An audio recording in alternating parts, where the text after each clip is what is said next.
Who is Walter White? That's the first question I'm going to need answered, because for years I've heard that Breaking Bad might be the best TV show ever made. And for years, my response to this statement has been, wouldn't know, never seen it. Which is often followed by some kind of gasp of surprise, maybe a few curse words, maybe some questions about my intelligence, and ultimately the claim that I'm seriously missing out. Today, I find out what I've been missing. We're beginning a brand new binge, my first time ever watching Breaking Bad.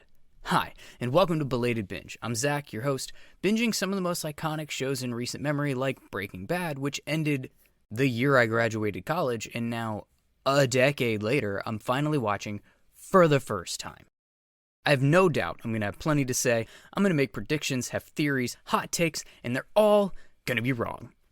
I'll look like an idiot, and it's going to be great. So grab your gas masks and chemistry sets as we set off on our binge with the pilot episode of Breaking Bad. The Belated Binge Podcast. Before we get started, there will be no spoilers because I have no idea what happens in this show aside from this dude becoming a meth dealer. There will be some adult language, so earmuff the children. Shout out to Katie and Alice holding it down for the Bonus Binge Squad on Patreon. Patreon.com/belatedbinge to check out the benefits there. Let's jump right into the pilot. We open on pants. Just pants flying through the air majestically. And there's a dude driving a camper like a maniac. I'm assuming he's being chased by the cops or something, and there's something wrong because he's wearing a gas mask of some kind. We must be making meth already, I think to myself. Is there a time jump or something? This show has to be using that attention-grabbing tactic of opening on a climactic moment, and then we'll see how we got here. He crashes in the desert and busts out in his underwear. The pants make a little bit more sense now, but not really, because they were flying in front of the camper. Apparently, he's not a physics teacher. He is freaking out, though. Whatever's happening to this dude, it's got to be very, very stressful. And there are the sirens. So he grabs his shirt, which seems important to whatever he's doing next, which is apparently grabbing a gun to stuff in his underwear. Shirt, underwear, gun, and this camper must have some serious fumes because he's basically vomiting every time he goes inside, and he went in to get a camera so we can make a home video, and it's for his family. This is going to be lovely memories, and I don't think this is not an admission of guilt thing is actually going to hold up in any courtroom ever. And now, dramatic pose. Gun out, in his undies, ready to go down in a blaze of glory. And I know, as I watch this is somebody who's never seen this before, ever in his life, and knows almost nothing about this show, I know he can't get caught here. Know how I know that? He has hair. And on the cover for this show on Netflix, he's bald. So this is not the ending scene of the whole series. We didn't do the whole open at the close thing completely. But maybe it's the ending to the season? I don't know. We'll see. Credits. What a wild way to open this show, by the way. This is just an insane, absolutely insane introduction to whatever this meth world is. And we come back from the credits, and this is our jump 3 weeks prior, which isn't very far. And this guy's not much of a sleeper, I guess. 5 a.m., just wide awake. There's baby stuff and toys all over the place. There's some kind of exercise thing, and he's not doing it very well. I've never seen one of these, but it looks like a Stairmaster if the steps were Hobbit size. He's just barely do on this thing, and he's not getting through it very, very well, very clean. He's obviously got some kind of health thing happening right now, but apparently it's his birthday, and that's great for him. because his reward from his wife at breakfast is veggie bacon.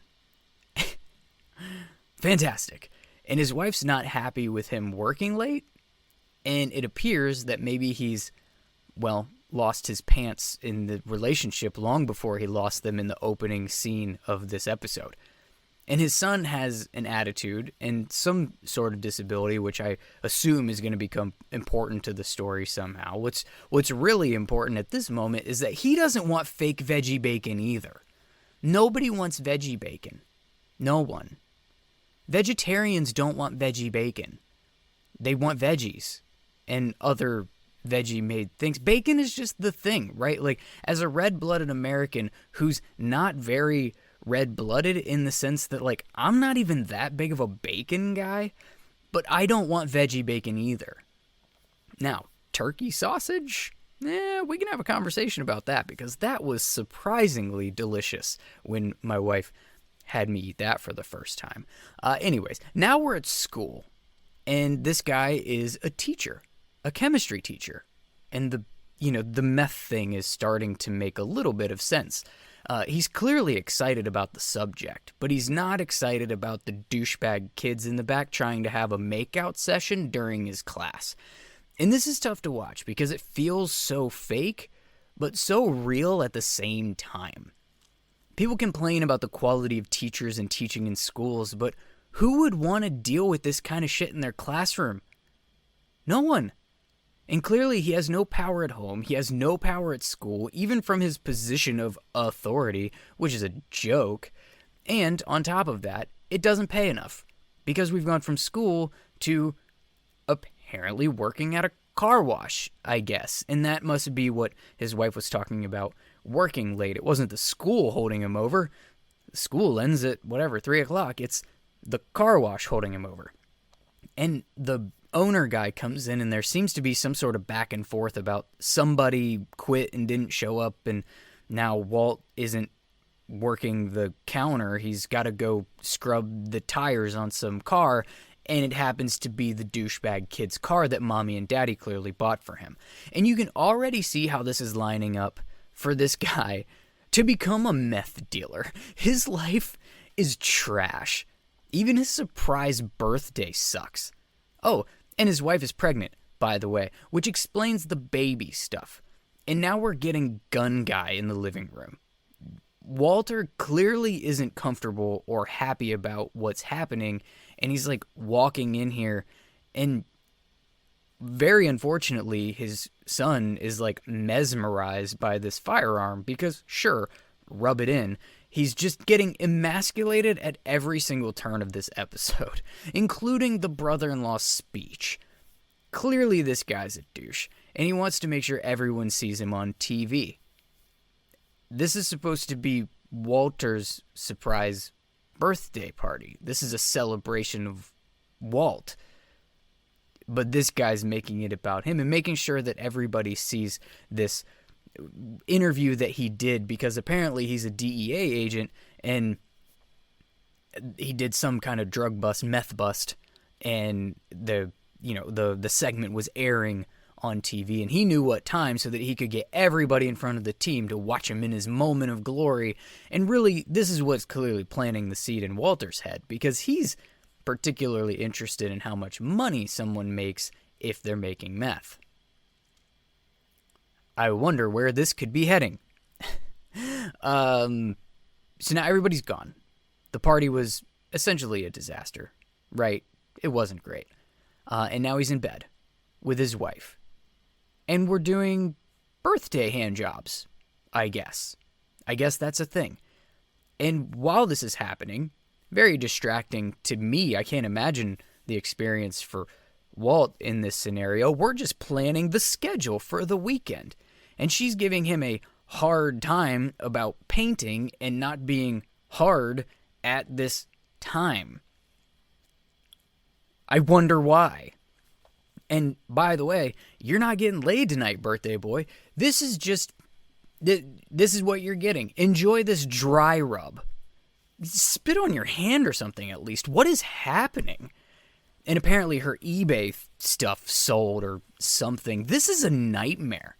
This is insane to me. The back of the classroom would have been probably a more, you know what? I'm not even going to go there because those were children and these are adults. We can make fun of the adults for this behavior, but anyways, whatever. Car wash work, though, does seem hard. Hard enough to knock him out. He literally passes out, just on the floor at the car wash. That health thing, that reason he couldn't figure out his little mini Stairmaster thing. Somebody tell me what that little exercise thing was. I don't know if I'm interested because I want one or if I'm interested because I'm just really, really dumb and don't know what it is.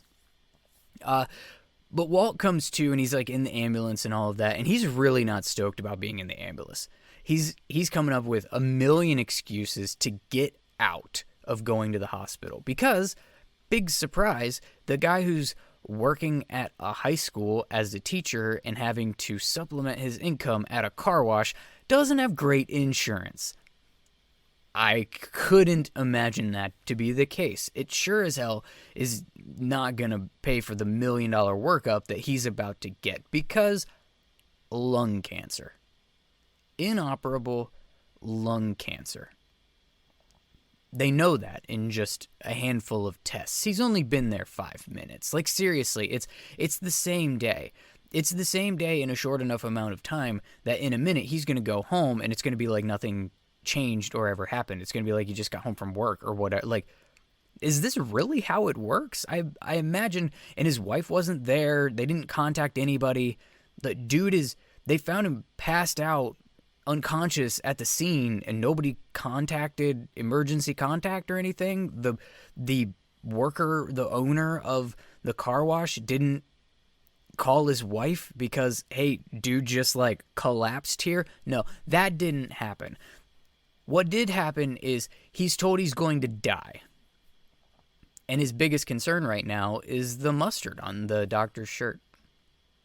I guess shock does funny things to people. That part I believe.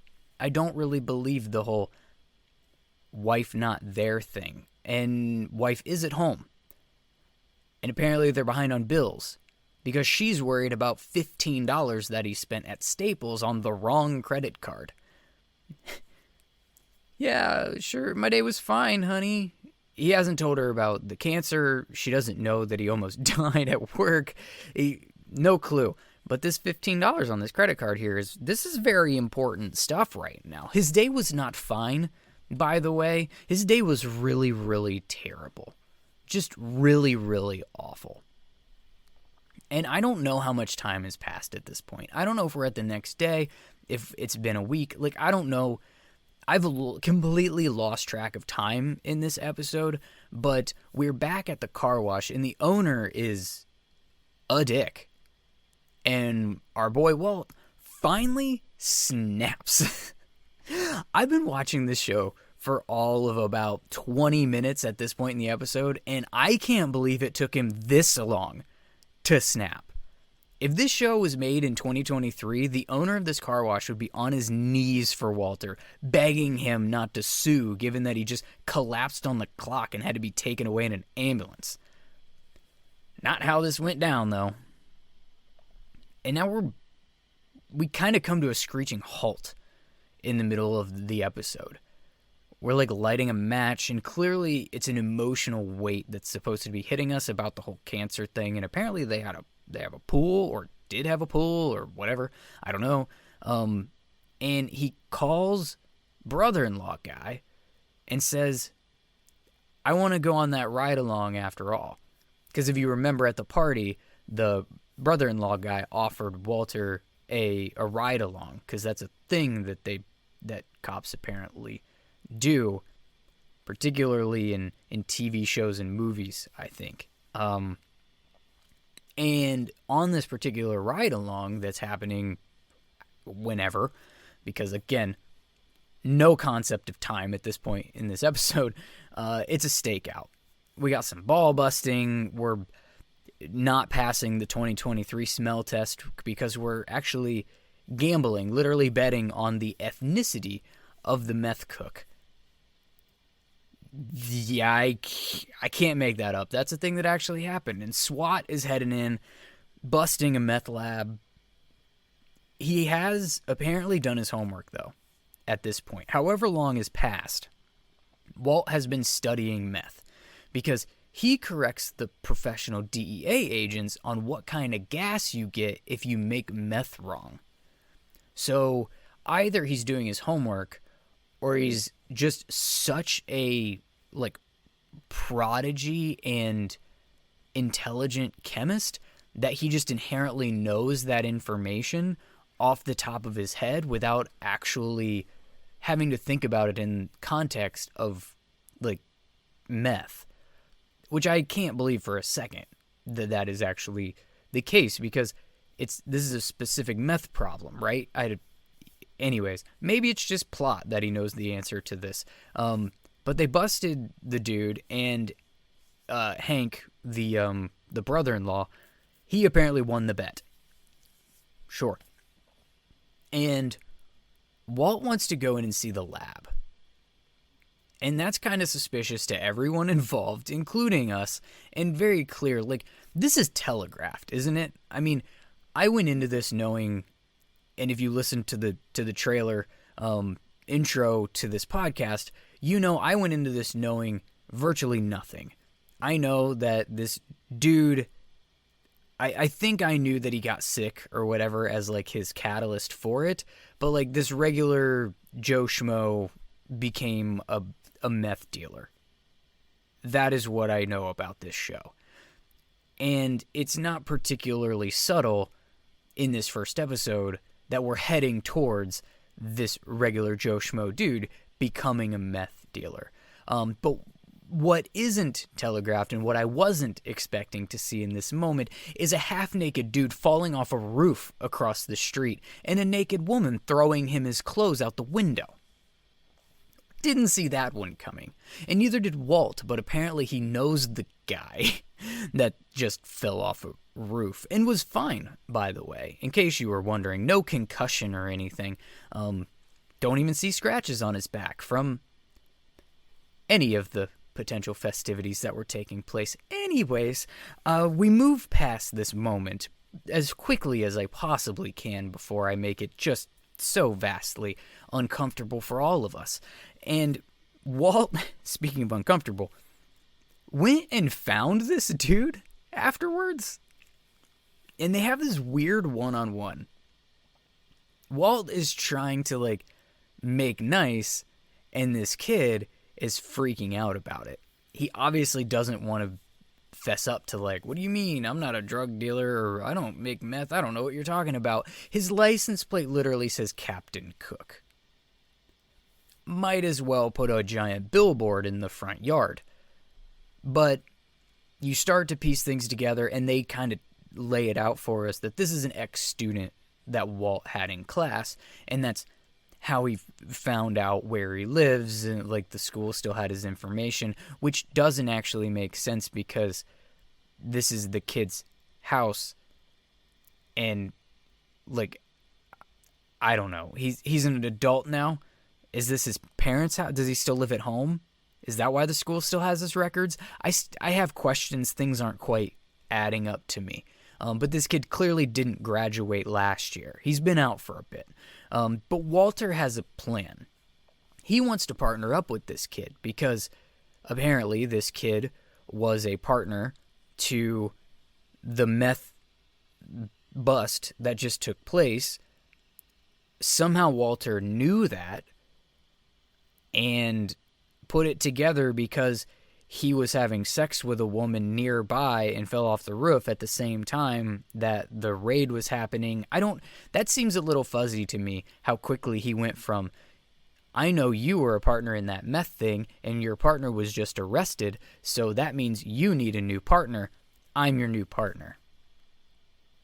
And this kid is shocked by this information and has no interest in another. I didn't anticipate blackmail.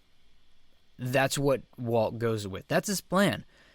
If you don't partner up and cook meth with me, I'm going to turn you in to the cops for cooking meth.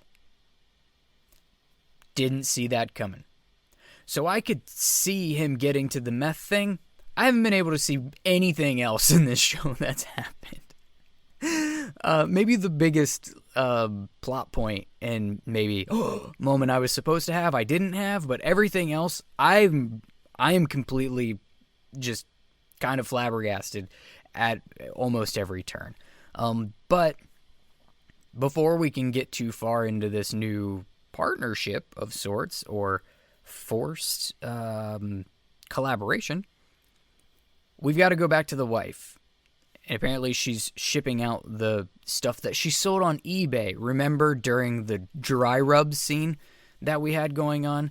And she's telling us she's a writer, and she's talking to this other lady. They obviously don't get along, but they like can't get away from each other. So the only thing I can come to is sisters. And she was at the party too. So like this has got to be sisters. And just kind of out of the blue, which didn't make any sense to me. How's the sex? Well, I wasn't anticipating the question, but I know the answer. The answer's awful. We saw that earlier. It's terrible. That's how the sex is going. Right now, it's a disaster. It's awful. But she is pregnant, so there's that. And so now we pick it up a little bit. We move forward. Again, don't know how long, because this episode is just like jump in time, and I'm not totally sure how much time has passed at any point in time. But I do know what's happening right now is that Walt is stealing stuff from the school for his new cook shop. And he's really, really excited about it. Like, awkwardly excited. Like, the nerd who just got invited to the concert for the first time with the cool kids. And he's just, like, really, really amped about it and really wants to contribute, I guess. I don't know. It's odd. The kid is already over it. And I think I'm going to start calling the kid Little Buddy, because I can't remember if he has a name. Apparently, he flunked his chemistry class, and he still became a meth cook, because it's not chemistry, it's art, apparently, with chili powder. None of I don't know anything about meth. Chili powder doesn't sound like the correct ingredient, though. That sounds like something that I have to keep my toddler out of when she's fake baking so she doesn't get it in her eye. And Walt's not having it either. Walt's like, we're not doing chili powder anymore. Our product is going to be pristine and amazing. Because we have an expert who's never done it before, and a cook that has been cooking that doesn't know chemistry. What could go wrong here? Let's start with there's no place to cook it in the first place. Because the first, I think, intelligent thing that Little Buddy has said to this point is, we're not doing this at my house. This is where I live. Like, you don't shit where you eat kind of thing. And he's completely right. He does suggest somebody he knows that's selling an RV, which explains the camper from the beginning scene of the episode. I don't know how they're going to get the camper, because we know this guy is broke. Remember, high school teacher that's moonlighting as car wash attendant? He doesn't have money. He has a special needs kid at home. You know that there's medical bills that are involved in whatever his condition is. We haven't really figured that out yet. We've got a pregnant wife. You know that there's money just dumping into that. Anybody who has a child knows that they ain't free. And somehow he comes up with like a stack of money that's not as much as what the dude's asking for.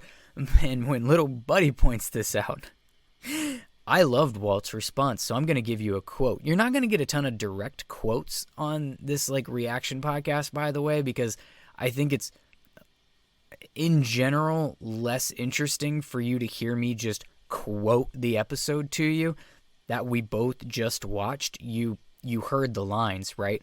But he says, "You're a drug dealer, negotiate." And it's fantastic. And Little Buddy wants to know why he's doing this, And again, another quote, Walt is awake. Sure. Okay. We jump to his son, as I mentioned, struggling, and in this moment, he's struggling to get dressed. And his mom's annoying, knocking on the door. Do you want help? Let me help you. Can I help? And he's annoyed, and he can't get the pants on. And it turns out he's in a fitting room and asks for dad to come in, and he's shopping and all of that. And they get the pants on, and he comes out to take a look at them. And there's kids. I mean, they're supposed to be kids. They look like they're 25 and they're gigantic, but they're making fun of him. And that's exactly what's wrong with humanity. Kids, whether they're fake kids on TV or real kids in real life, so often they just suck. They're just so mean, especially in like an internet culture where there isn't the consequence of the things that you say to somebody. I mean, when I was growing up, not to go on this like tangent back in my day, because I'm not 97 either, but if I acted this way, what Walt does would be expected to happen. And worse, somebody who was an adult figure would have busted me in the mouth. Like I would, and it would have been, they wouldn't have been the ones getting in trouble. Let's just say that. But Walt goes for it. He runs in and he just like takes this kid out. And then as the kid's, chesting up to him, he's like, do it. And I love it. Granted,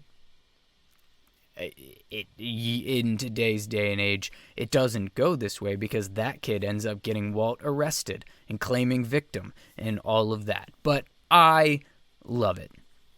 And the next thing that we know after wife is just aghast, she was going after these kids too, but can't believe that Walt would lose his cool like that. Whatever. I think it's great. I wish he would have gone further. I wish he would have gone full Gemma Teller, if you've watched Sons of Anarchy, and just hit this dude in the face with a skateboard. That's what I wish he would have done.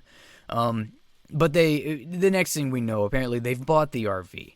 Obviously, we knew they were going to. It obviously wasn't a difficult thing. It was super easy, barely an inconvenience. Shout out to Ryan George, who does pitch meetings, and that's hilarious.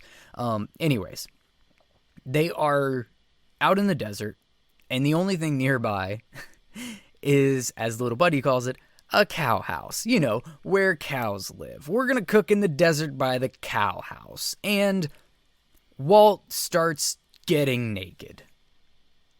Because these are his good clothes, and you can't make meth in his good clothes. He's keeping on the whitey tighties, though. That's probably a good thing, which explains the opening scene to this episode. This is how he got naked. He actually did it on purpose. Alas. Question. Why does he have a camera? The camcorder that he uses for the this is not a admission of guilt, and they have it with them now. Why is there a camera here?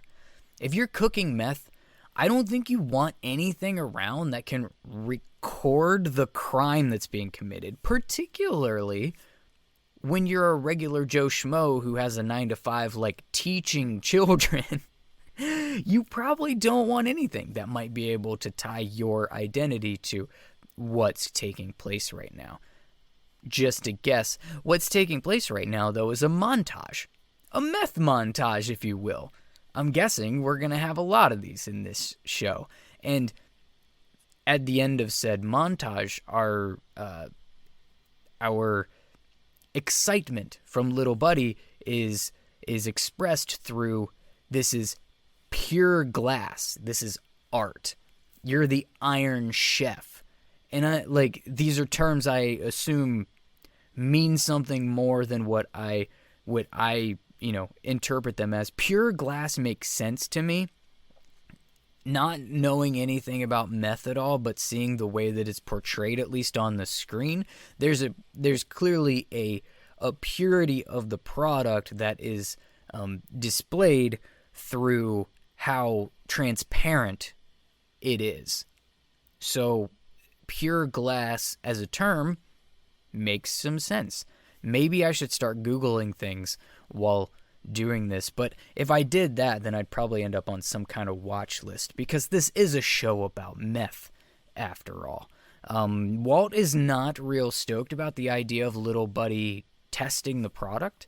He's like, no, we don't use it, we only sell it, and that is news to Little Buddy, and not news that he was particularly happy to get.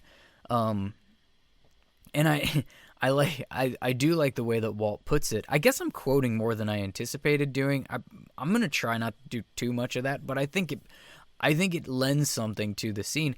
Kind of like I mentioned earlier about the nerd getting invited to like the cool thing and not really knowing how to handle themselves. He asks Little Buddy as he's trying to fumble his way through, how do we proceed? Which is a really funny way to say, like, okay, we made it, now how does it make us money? How do we sell it? What do we do next? He has no idea, because he's a chemistry teacher. He's not a meth dealer. He's a chemistry teacher who apparently has a perfect meth recipe on his first try. Sure. But the answer to how do we proceed is clearly go to the guy who's training an attack dog, apparently. And this is his old partner's cousin, the partner that was just busted in the drug bust, and apparently he's already out of jail, and they're ready to fight because he thinks that Little Buddy turned him in. Okay, I don't know if he got his ass kicked or just partially, or they haven't done it yet. I don't know. But they end up at the RV, and, you know, things are not going very well. And luckily, these two guys are like the slowest gangsters ever. Because obviously they can't kill Little Buddy, they can't kill Walt, because, you know, they are the main characters of this TV show. That's at least something I know from pop culture.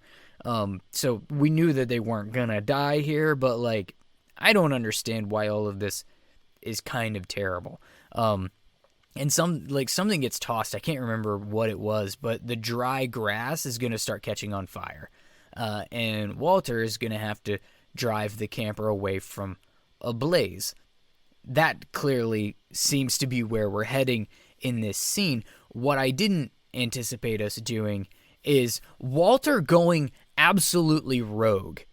He just killed these dudes with toxic meth fumes. He just poof, and whoosh, out of there, and slams the door, holds it shut, and lets them breathe it in and die as they're like shooting out the door, and he's just holding it shut because I guess adrenaline gives you amazing strength, the strength of two men.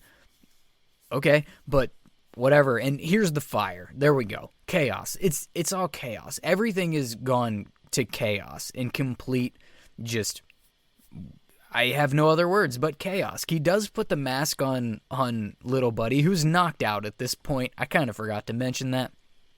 And we're at the beginning of the episode again.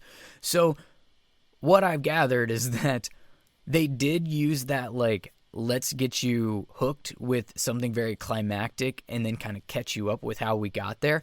I thought it was going to be the end of the season. It wasn't even the end, technically, of this episode. We jumped, apparently, 3 weeks already. And there go the pants, which explains the pants, sort of. And now he's got the gun.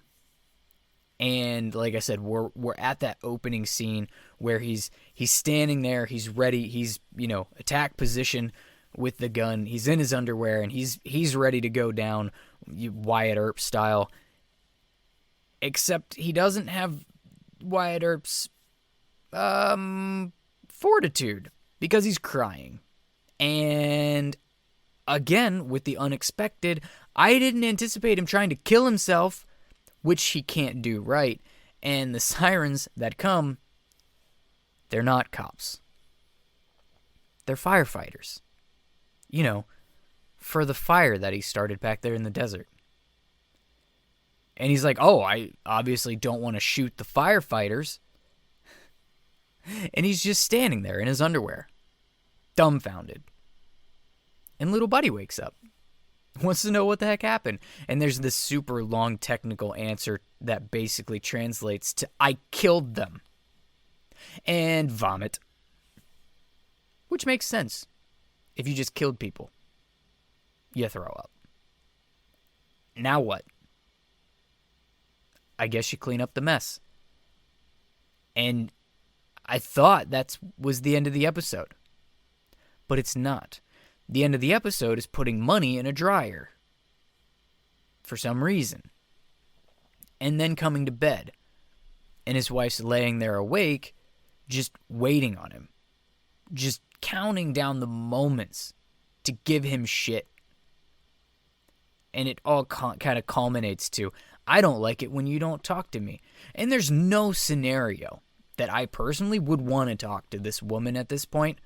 Nothing in this episode has made it seem like she is pleasant in any way. And Walt doesn't want to talk to her either. He's just going to have sex with her. And that's how we end the episode. What? Wild ride. Just wild. Absolutely wild ride. A fun first episode.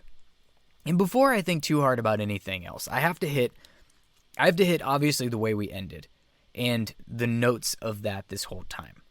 What's the deal with this concept of, like, they don't have sex? Like, even when he does it, Walt, is that you? When he, gives it to her.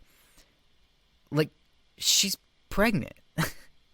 And not even really showing. So she's, what, less than, like, you can crush me for this. I do have a child. I don't remember exactly when this happened, but let's call it, 3 months maybe? We are aware of how you get pregnant, correct? Maybe at most they're in, like, a few month dry spell, but it was kind of played up as if they haven't done, the thing in, like, years. It's very weird. I don't know why that was a thing. And as I mentioned before, this episode, getting past that, because this obviously isn't a sex show, okay? This is a meth show. But this whole episode was chaotic, which I guess makes sense, since it, like I said earlier, actually spans the course of 3 weeks. It's no wonder I couldn't I couldn't catch on to a concept of how much time was passing between these different scenes that we were hitting. That was a lot to cover. And as someone who's also watching Sons of Anarchy, as I mentioned earlier, for this podcast, I'm kind of used to the episodes of that show taking and covering, like, a day at a time, kind of at most. And I'm not sure if that's going to be a theme here, if we're just going to keep doing this, like, super rapid progression, I guess, through time on this show, or if that was just the way that they had to go from, this is a broke high school teacher to apparently expert meth cooker in a single episode because it's the pilot, which, by the way, I'm probably not going to get over the fact that he had his own unique and apparently perfect recipe his first time ever doing this. I do get, though, how he went off the deep end. His life is a nonstop, constant rain of stress and frustration. His wife is always up his ass. His students disrespect him. His family emasculates him. His son has special needs. He has a baby on the way. He's broke, working 2 jobs. He didn't need a cancer diagnosis to go off the deep end. But he got that too. I can't even tell if I like this guy or not. But I get it. And I'm intrigued. And his little buddy, he's funny to me. He's kind of annoying, but he's funny. The brother-in-law's a douche, and the, like, sister-in-law, she's the worst. And I don't know if this is going to be the best show that's ever been made, as some have suggested, but I am looking forward to seeing more of it. Which brings me to the point of this episode that I should probably introduce kind of the next segment that we're going to end these with. With the other series that I cover on the podcast, I usually kind of close things out with a hypothetical scenario, a question. What if we changed this little thing that happened in what we just watched or what we just read or whatever the case may be? How would that have a ripple effect on kind of the rest of the story, or how would this have turned out different? That's fun to me. But I can't do this with this show because I have no idea what happens in this show aside from the high note. As I mentioned, this guy becomes a meth dealer, as we see. So, instead of the hypothetical questions, I'm going to try to make some just ridiculous predictions that I know I'm going to get wrong solely for I'm going to try to get them right, but ultimately, this is mostly so that you get to laugh at me. And so my first prediction from this first episode is that I think the guys in the camper are going to survive somehow. I thought they were dead. They should be dead. But I could see that being a thing, where like they lived so that they can be a pain in the ass later. But I hope they're dead, because their characters sucked. They were awful. I'm also wondering, now, next prediction 2, if the brother-in-law is not going to turn out to be dirty, and that's going to somehow become like a wrinkle plot line that we get at some point in time in the show. I think it'd be obvious to set it up so that he's investigating Walt without knowing that it's Walt at some point, but it might be fun if it kind of gets flipped on its head and Walter comes across him in the actual trade. And it's like, instead of the brother-in-law catching Walt cooking meth, it's Walt catching the brother-in-law doing some like dirty cop stuff. And maybe that somehow becomes leverage to not arrest Walt for dealing meth. I don't know. It's interesting. And my third thing for this episode is I think the wife is going to leave him at some point. She's already like too suspicious and weird when he's just been quieter. He's only going to get more distant as he's diving into becoming a meth chef and dealer and dealing with the fact that he has cancer and is going to die. But maybe she'll be into this like new bad boy attitude instead. I don't really know. She certainly liked the way the episode ended. I could tell that because Netflix went immediately into episode 2, which apparently begins with her having an orgasm and Walt like dying. But that might be another crazy prediction to be saying. But I think she's most likely to split. And that's what I got for you on this episode. So if you enjoyed my reaction to the first episode of Breaking Bad, leave a review on whatever app that you're using right now. If you want to join the discussion, there is a free Facebook group for listeners of the podcast. There's also a link in the show notes to that and my website, which is belatedbinge.com, and that has a voicemail feature.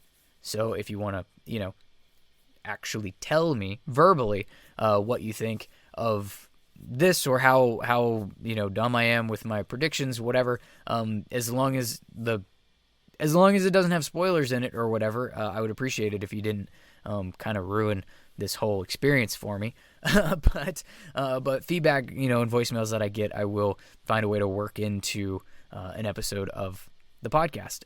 There's Patreon, as I mentioned before, patreon.com/belatedbinge. There's benefits there, early access to episodes, shout outs in all of the episodes, as well as bonus content for the bonus binge squad and above. And that's what I got. So remember, life is short. Still, don't become a meth dealer. But if you do, buy an RV, wear headphones, and take Belated Binge Breaking Bad wherever that RV takes you.